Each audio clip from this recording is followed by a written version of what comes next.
quality. Gikan sa News Center sa Aksyon Radio. Yari ang mga nagapangulang balita sa syudad sa Bacolod kag probensya sa Negros Occidental. Mga balita lokal, nasyonal, sa Aksyon Balitang Bayan. Numero 1, Aksyon Balitang Bayan. Numero 1, two-time kapisanan ng mga broadcasters. Golden Dove nominee for Best Provincial Newscast. Aksyon Balitang Bayan. Numero 1. Aksyon Balitang Bayan. Numero 1. Kagkaroon ang inyo News Team.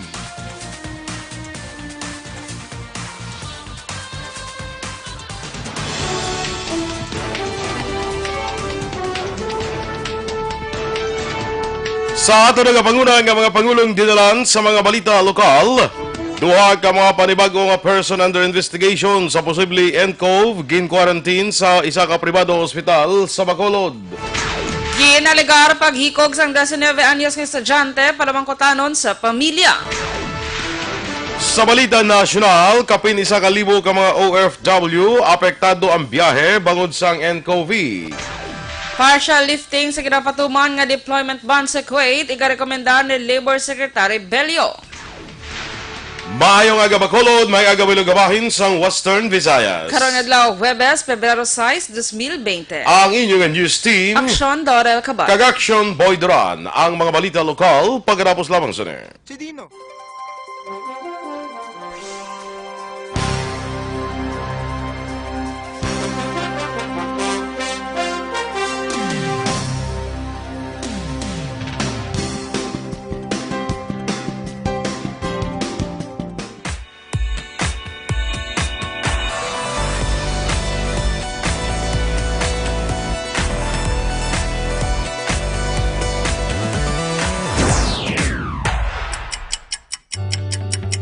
Yari ang mga programa nga inyong bantayan diri sa DYEZ Aksyon Radio Bacolod.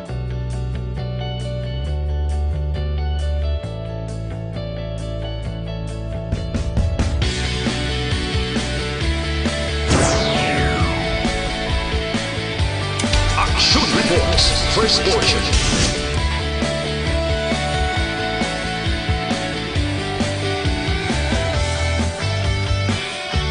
Aksyon Reports, second portion. Aksyon Balitang Bayan, numero 1.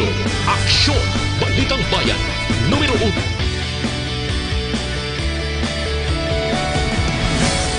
Aksyon Balita Morning Edition.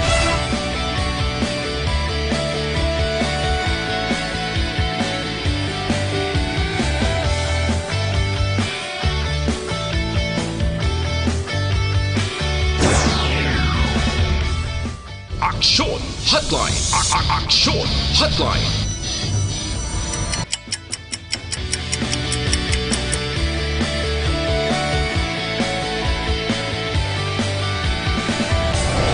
Aksyon Balita Banat Huli.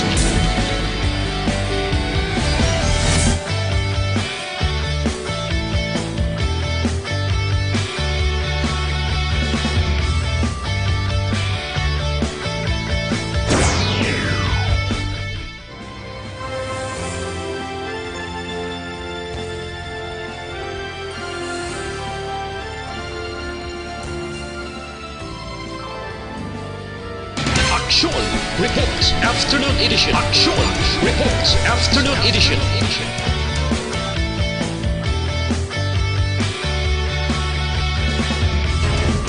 Aksyon Balita Evening Edition.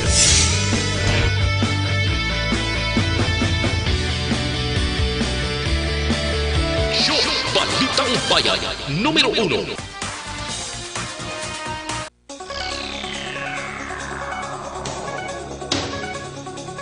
Aksyon Radio Philippines Standard Time, las 6:05 sa detalye na sang mga balita lokal. Gin-quarantine sa karon ang duha ka mga bago nga patients under investigation kung PUIs bangod sa posible novel coronavirus sa isa ka tertiary hospital sa siyudad sang Bacolod. Sunod kay Dr. Grace Tan, spokesperson sa Bacolod Interagency Task Force Against Novel Coronavirus, ay isa ka PUI ay isa ka lalaking foreigner nga nagaedad 67 anyos kag naka-layover sa Taiwan kag isa ka Pinoy nga nabanta nagaedad 30 tubtog 40 anyos kag may travel history sa Hong Kong nga parehas nakabatyag sang flu-like symptoms.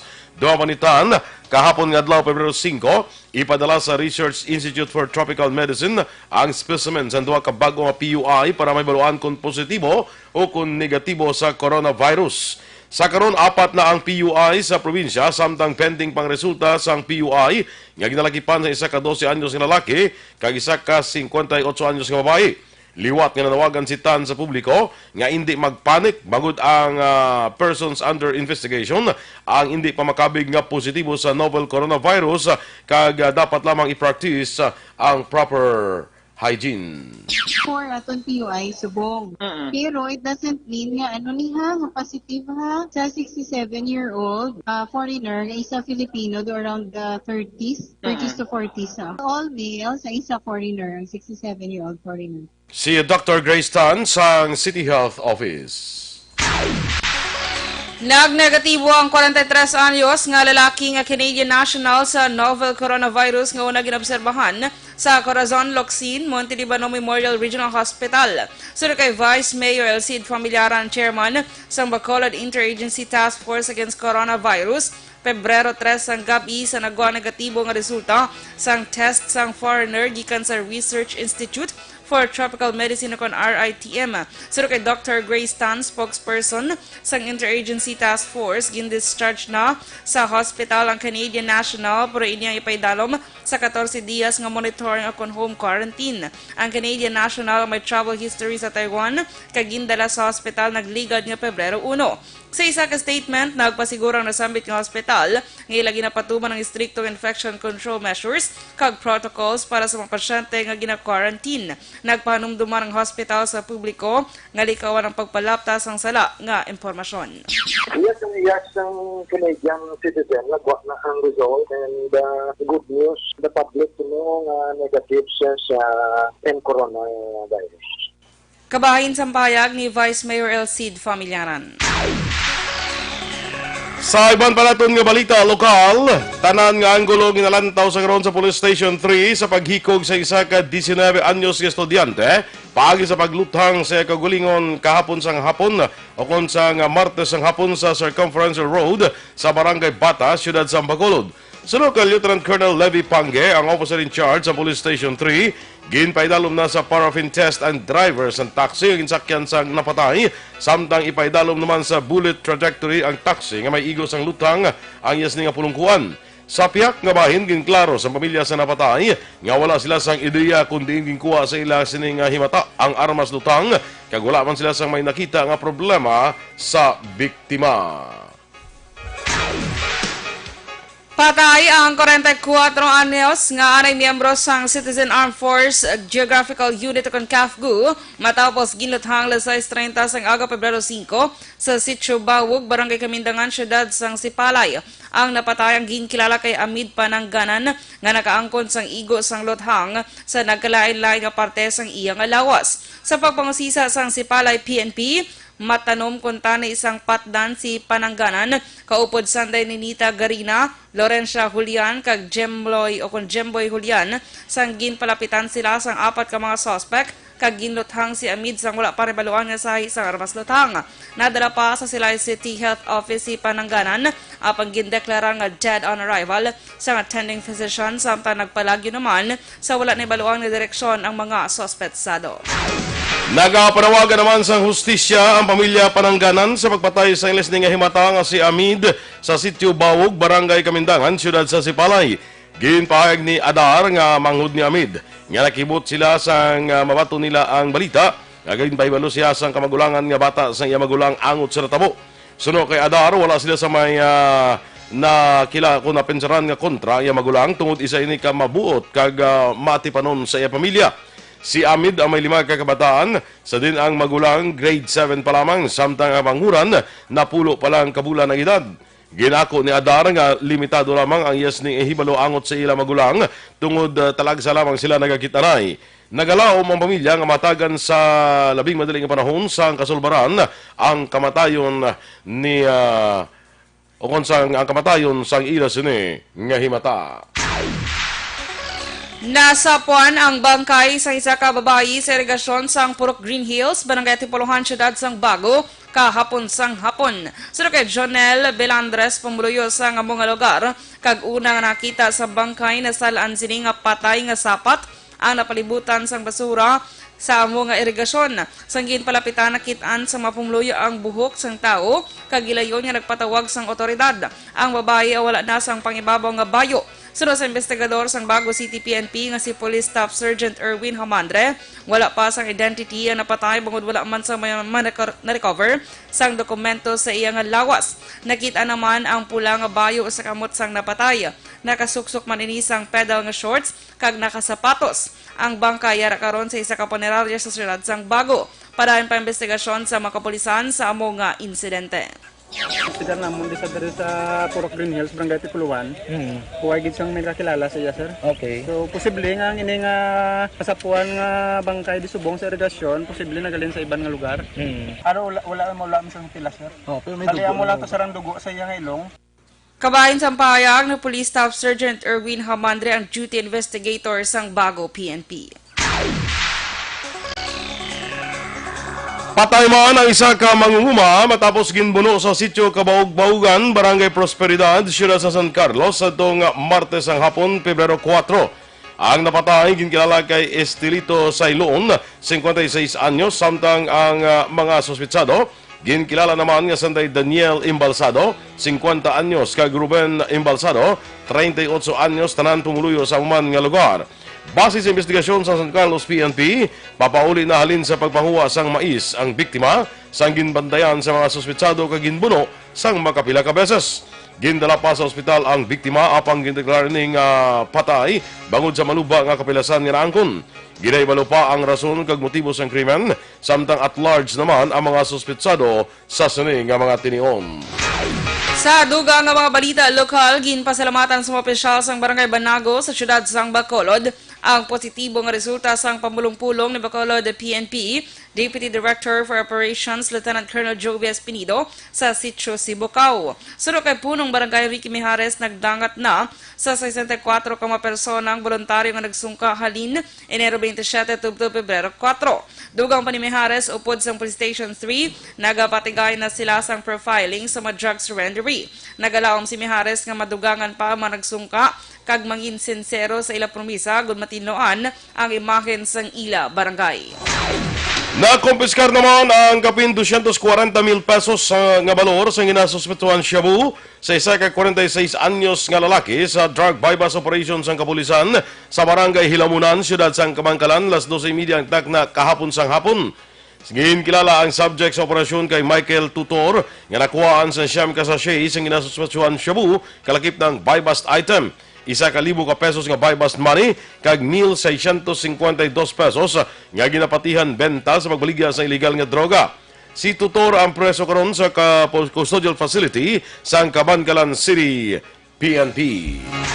Dako naman ang nakitaan nga pagbago ni Bacolod PNP Director Colonel Henry Binyas sa Barangay 2, Siyudad sa Bacolod sila pagpamulong-pulong sa pumuluyo sa lugar. Sunod kay Binyas, ang Barangay 2 ang mga ginhimo nga pilot area sa to sa kapulisan kabangdalan nga madamo man nga ginakabig drug personality ang yara na sa listahan sang drug surrendery.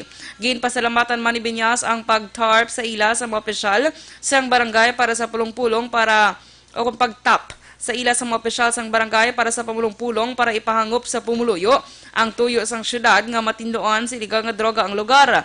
Nagalawom si Binyas nga masustain ang ginahimong nga programa nga ang magpag-lecture sa pumuluyo sang pastor nga nagakadto sa lugar kag inisyatibo sa mga barangay official nga nagahatag sang bugas kag noodles bilang pagpasalamat sa mga nagatambong. Ginpasakada sa Police Station 8 ang kaso nga theft si Sanday Ronnie Yalon kag Remeo Mesa nga mapuluyo sa Phase 6B Barangay Handumanan, Siyudad sa Bacolod. Si Yalon kag Mesa ang positibo ginkilala ni Florence May Katakata nga amo ang nag-agaw sang iyas ning cellphone nga nagabalor 20,000 pesos sa sulod sa isa ka PUJ nga ginsakyan sa tubang sang Manville Royal Subdivision sa Barangay Panucoy, Siyudad sa Bacolod. Nadakpan ang duha matapos nila nabungguan ang nagatabok sa dalan sa barangay Tangub nga Sanday Arnel Handrake kag Mark Juliasa nga karon parang ginabulong sa Corazon Locsin Montalbano Memorial Regional Hospital. Sunod kay Police Major Charles Sever, ang hepe sa Police Station 8, si Mesa, ang may kaso ng illegal possession of firearms kag nakagwa lang sa presuhan matapos maka-apply sa plea bargaining agreement. Ginausi sa panihibar kung may mga pending kaso si Yalon kag Mesa sa iban pa nga police station. Gintupok sang kalayo ang 3 ka classroom sang Sikaba Elementary School sa sunog nga nagluntad alas 12:25 sang hapon sa Purok Dalawidaw, Barangay Sikaba, Syudad sang Cadiz. Naglambot naman sa 250,000 pesos ang halit nga natugas ang sunog sa karon para ang paimbestigasyon sang personnel sang Bureau of Fire Protection sang syudad kung ang ginhalinan sang sunog. Wala naman sa napilasan sa amo nga insidente. Aksyon Radio Philippines Standard Time, las 6:16. Sa ito naman nga mga problema sa bukol-bukol sa lawas, sistema na kuntumor, hindi pagpadugaya, hindi pagbabayi para hindi na magmalignant. Maginom na sang Santon Plus Cervic Capsule. Suno sa mga eksperto, ang Santon Plus Cervic Capsule makatunaw sa mga breast cyst, myoma, bukol sa ovary, bukol sa maga, goiter, kag iban pa. Ginabuligan pa sa Santon Plus Cervic Capsule ang inyong lawas para nga hindi matubuan sa mga bukol, cyst, kag iban pa nga mga balatian. Santon Plus Cervic Capsule, garantisado, may alibyo. Mabakal sa mga butika, tag 12 pesos lang. Bisitahin man ang Alternative Medicine and Wellness Center sa may Dalan Ernais at ubalang sang gate sa Paglaong Sports Complex. Tabuk sinayara dira ang Alternative Medicine and Wellness Center. Pangitalang si Doc Ramel Uy para sa libre nga check-up. Kaya Santon Plus Cervic Capsule, pwede na ma-deliver sa inyo balay pag sa mag-order online sa www.kalusuganyan.ph o magbisita lang sa Kalusuganyan Facebook page. Kapin 1,000 ka mga OFW apektado ang biyahe bangod sang NCOV. Samtang partial lifting sa ginpatuman nga deployment ban sa Kuwait, iga-rekomendar ni Labor Secretary Silvestre Bello III. Ang mga balita nasyonal sa pagbalik sa Aksyon Balita. Kung Balitang Bayan, Numero 1. Live.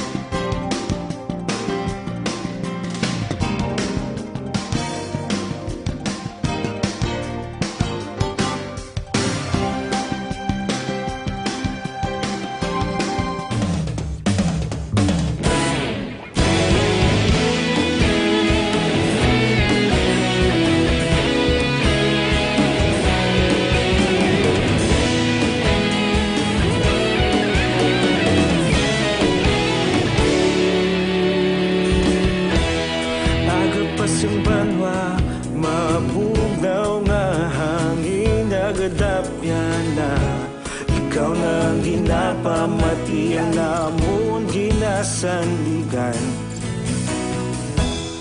Tingog sang probinsya kamatuuran ginapalap na minsay nga may dala paglaom kag kasanag tinuig na nagligan ikaw gihapon ang ako nga istasyon sa pagbudlak sang adlaw sa pagduhaw sang biton mga balita nga dala inspirasyon Aksyon Radio bakolod man sa gihapon padayon Aksyon Radio bakolod saludo sa imo padayon Aksyon Radio salamat kisa pagserbisyo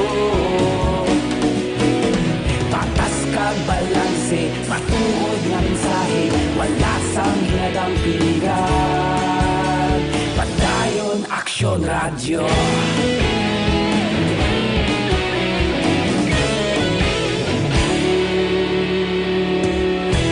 Magkulunod kag negosanon inyong pamatian istasyon nga nagapalaplag sang kamatuuran mabakod nga prinsipyo reporter kita sa serbisyo. Kahapon, karon kag sa gihapon, kita magapadayon. Tinuig na nagligan, ikaw gihapon ang akon nga estasyon. Sa pagbutlak sang adlaw, sa pagtuhaw sang bituon, mga balita na may dala inspirasyon. Aksyon radyo, bakolon man sa gihapon. Padayon Aksyon radyo, bakolon saludo sa imo. Padayon Aksyon radyo, salamat kit sa pagserbisyo. Patas kag balanse, matuod nga mensahe, wala sang ginadampigan. Padayon Aksyon radyo. Una sa balita, una sa aksyon, sa Bacolod Aksyon Radio. Una sa balita, una sa aksyon, sa Bacolod Aksyon Radio. Kita ulog na ngay, sa bisan anong nakahintangan. Responsable nga pagbalita, pagdayon nga ipalaknan. Malasig pero sigurado, aksyon nga may dalang palanggan. Sa aton yung pagpangape mga ka-aksyon, ang Santon Plus Coffee Mix, sa aton nga ginarekomendar sa inyo, kape ini nga hindi lang ma-enjoy ang aroma sa manamit nga kape, makabulig pa sa ikayong lawas, kay himo ini sa Santon, soya kag malunggay, kay man pa nga medicinal herb, nagapanubo sa aton nga bad cholesterol, nagatinlo sa aton colon na kontinae, likaw kita sa colon cancer. So sa aton kape, Santon Plus Coffee Mix, may kape ka na, may bulong ka pa. Aksyon! Balitang Bayan, Numero 1. Aksyon Radio Philippines Standard Time, las 6:23, detalye na sang mga balita nasyonal. Malapit sa 1,000 ka mga overseas Filipino workers nga gin-postpone ang paglakad bangod sa 2019 novel coronavirus outbreak. Ang ginapaabot nga makabaton sang 10,000 pesos nga cash assistance halin sa OWA. Sunod kay Labor Undersecretary Renato Ibarle, may ginpain ang Overseas Workers Welfare Administration nga pondo para sa ano nga hitabo agud mabuligan ang mga apektado nga Pinoy. Sa nibuluan ang mga OFW nga mga biyahe padulong sa China kag sa mga administrative regions ni nga Hong Kong kag Macau ang gindumulian nga makabiyahe tungod sang outbreak. Ginpangamalaot ni Muntinlupa City Representative Rufy Biazon si Health Secretary Francisco Duque III matapos wala ini nagtambong sa hearing sa Kongreso agud talakay ng tikang sa Department of Health kontra novel coronavirus. Sa hearing nagpabutsyag sang pagkadismaya si Biazon bagod wala ang presensya ni Duque nga nag-inspect sa containment facility nga pagabutangan sang posible kaso sang nCoV. Sunod kay Biazon dapat nagtambong sa hearing si Duque kag hindi manog inspect lamang sang kwarto. Nagapati si Biazon nga may mga pamangkot sa hearing nga si Duque lamang ang makasabat apisar nga present man ang iban nga opisyal. Nagpanugir ang kongresista kay Duque nga hibaloon sini ang iya mga prioridad. Gintawag ni Cabinet Secretary Carlo Nograles nga unfair o kundi patas sa akusasyon nga napaslawan ang liderato ni Health Secretary Francisco Duque III sa pagsolbar sang 2019 novel coronavirus dala ang pagpasiguro sa publiko nga kontrolado nila ang sitwasyon. Sa Senate Committee hearing, ginpagkamalaot sa mga senador si Duque angot sa mahinay nga contact tracing sa mga pasahero nga nakaupod sa mga asawa nga Chinese national nga nagpositibo sa nCoV. Sunod kay Nograles, mahimo nga may lapse si Duque apang hindi iniindikasyon nga napaslawan ang iya liderato. Gininsistar pa ni Nograles nga hands-on si Duque sa tanan nga sitwasyon kay ginatinguan sang gobyerno nga ma-monitor ang tanan nga pasahero nga may close contact sa mag-asawa nga Chinese. Ginapadali ni Senator Francis Tolentino ang Department of Health sa pagbakal sang test kit nga gamiton para sa madasig nga pag-detect sa 2019 novel coronavirus acute respiratory disease o kon 2019 nCoV ARD.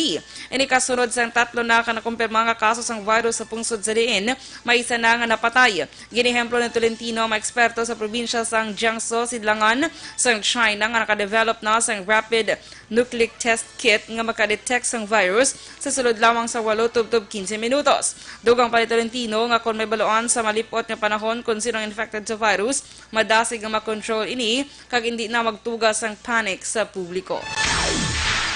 Nalakip ang isa ka Pinoy seaman sa napulo ka tawo nagpositibo sa novel coronavirus sa isa ka cruise ship nga nagdungka sa Japan base man sa ginpagawa nga pahayag sa cruise operator nga Diamond Princess. Ayban pa nga nagpositibo sa 2019 novel coronavirus o kon 2019 nCoV ang ginalakipan sang isa American, Australian, Japanese kag Chinese national sa sa Hong Kong. Ang ining seaman nga Pinoy kag iban pa nga nagpositibo agin papanawag sa barko sang Chinese Coast Guard para madala sa ospital. Magapabili naman nga naka-quarantine sa sulod sang 14 kadlaw ang 3,700 ka mga pasahero kag crew sa mga barko. Sa karon ginaulat pang resulta sa specimen sample sa masobra isa ka gatos ka pasahero. Ang barko nagdungka sa Yokohama, Japan, kagilayon ng quarantine matapos madiskubrihan nga isa ka pasahero sinihalin sa Hong Kong ang positibo sa virus. Luyag naman ni Presidente Rodrigo Duterte nga personal nga abiabiho ng mga Pinoy nga gikan sa China nga mga poli sa Pilipinas sa mabot nga Sabado. Kasunod nga ginaprepara na sa gobyerno ang pag-abot sa unang nga batch sang mga Pinoy. Sura kay Cabinet Secretary Carlo Nograles, ginestoryahan pa sa karon sang Presidential Security Group kag Presidential Management Staff o PMS ang seguridad sang Presidente. Una na nga nagmando si Duterte kay Health Secretary Francisco Duque III nga abi-abiho na ma-repatriate kag siguraduhon nga in place ang mga protective measures.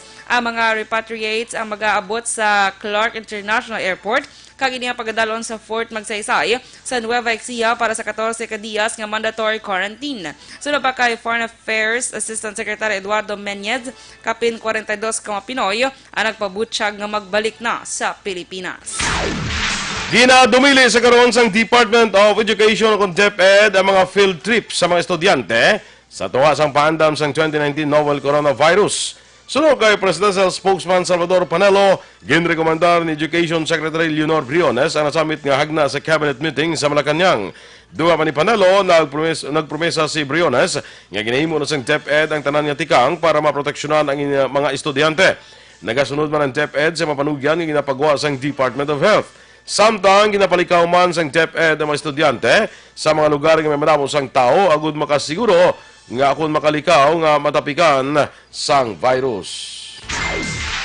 Natala naman nga iga-rekomendar ni Labor Secretary Silvestre Bello III ang partial lifting sa ginapatuman nga deployment ban sa overseas Filipino workers sa OFW pakadto sa Kuwait. Sino kay Bello nangin mabungahon ang iya pakigsapol sa mga counterpart sa Kuwait kagin kasugtan ng duha ka partido ang Harmonized Standard Employment Contract. Dugang pa ni Bello iya buksan ini sa Philippine Overseas Employment Administration o POEA Board para i-rekomendar ang partial lifting sang ban. Apang ginklaro ni Bello nga maghimo lamang makakas ang total ban kung magsunod ang gobyerno sa Kuwait sa paghatag sa official status report sa mga Pinay domestic helpers nga Sandra Jeneline Villavende, Constancia Dayag kag Joanna de Mafilis nga tanan napatay samtang nagaserbisyo sa ila mga employers.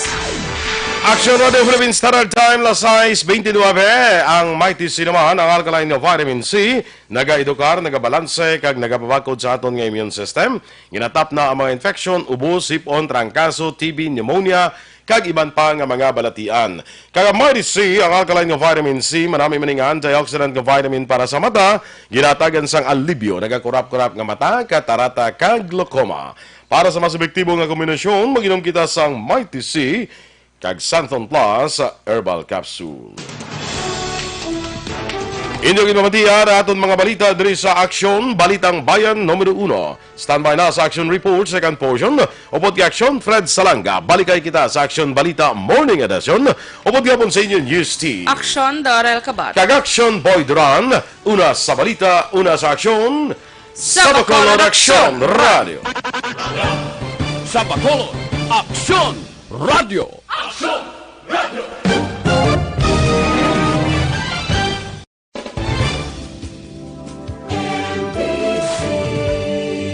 Manila Broadcasting Company. Sa balita.